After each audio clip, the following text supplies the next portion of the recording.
m'adresser à vous, chers compatriotes de Macenta, de Guéguédou, des Zérékoré et de Fourcaria, pour vous dire haut et fort que ceux qui vont pour vous sensibiliser et chercher à vous protéger contre la contamination ne peuvent pas être vos ennemis.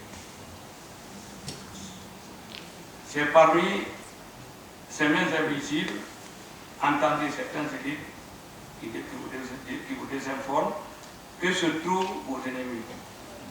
En vous livrant à une telle violence qui va jusqu'aux tentatives de crime ou crime parfait à Guéguédou en Zérékoré, vous donnerez à chacune de vos préfectures l'image des lieux à ne pas fréquenter et où il ne fait pas du tout bon d'aller investir.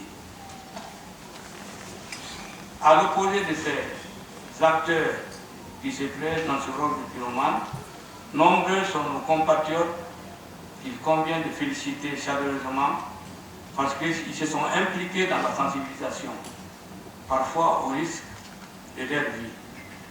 Je tiens à les féliciter, à les encourager à continuer jusqu'à la fin du combat. Je félicite tous les membres du gouvernement, particulièrement la ministre de la Santé et de la Communication, ainsi que tous leurs collaborateurs qui les accompagnent. Mes félicitations vont également à Médecins sans frontières, l'OMS, la Croix-Rouge, CDC Atlanta et l'UNICEF. Je n'oublierai pas nos partenaires techniques et financiers, sans l'assistance desquels la Guinée n'aurait pas à elle seule pu parvenir aux résultats actuels dans la lutte contre Ebola. Distingués invités, honorables députés, face à cette situation sanitaire dramatique dans laquelle se trouve le pays, l'Assemblée nationale n'est pas restée indifférente parce que nombreux sont ceux d'entre nous qui ont activement, voire financièrement contribué au combat contre Ebola dans toutes les préfectures, qu'ils soient vivement remerciés. Mais alors que tous les honorables députés ont, chacun, une idée très claire sur le rôle que le peuple, dont nous sommes les représentants, nous demande de jouer en son nom, durant notre mandat, un certain nombre d'entre nous naviguent à compte courant de cette volonté du peuple. En effet, avec leurs déclarations incendiaires, ils se livrent à la diffamation, à toutes les injures, à l'incitation à la haine et au soulèvement, etc.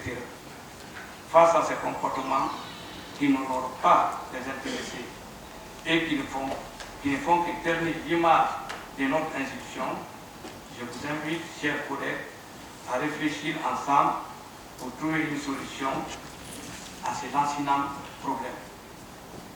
Cela d'autant plus que les victimes de leurs agissements se trouvent non seulement parmi les députés, mais aussi les ministres, voire le président de la République. C'est le lieu pour moi d'attirer l'attention du pouvoir exécutif sur le fait que les fonctions de président de la République, de président de l'Assemblée nationale, de représentant du peuple et de ministre de la République sont des fonctions protégées par la loi.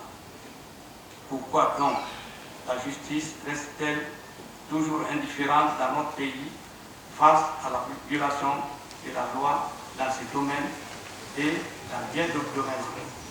Alors que dans tous les pays du monde, le procureur général est très vigilant et toujours prêt à intervenir dès que les institutions sont bafouées.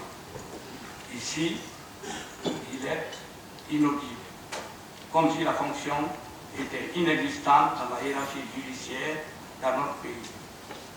J'invite donc le gouvernement à prendre l'exemple sur les autres pays où le procureur général est toujours en première ligne pour faire barrage à la chienlit avant que l'intervention des forces de l'ordre ne se fasse voir. S'agissant des rapports avec l'Assemblée nationale et l'exécutif, ils ne sont pas toujours bien compris par ceux qui sont chargés de les gérer. En effet, ils ne comprennent pas que l'autonomie financière de l'Assemblée nationale procède du principe de la séparation des pouvoirs entre l'exécutif et le législatif, consacré par notre Constitution. Aussi, ne faut-il pas perdre de vue le fait que l'Assemblée nationale est entièrement autonome et ne doit donc en rien être influencée par l'exécutif, tant pour l'établissement de son budget que pour le décaissement du montant de celui-ci, qui doit s'effectuer en une seule tranche et non pas par tranche trimestrielle, comme cela se fait actuellement.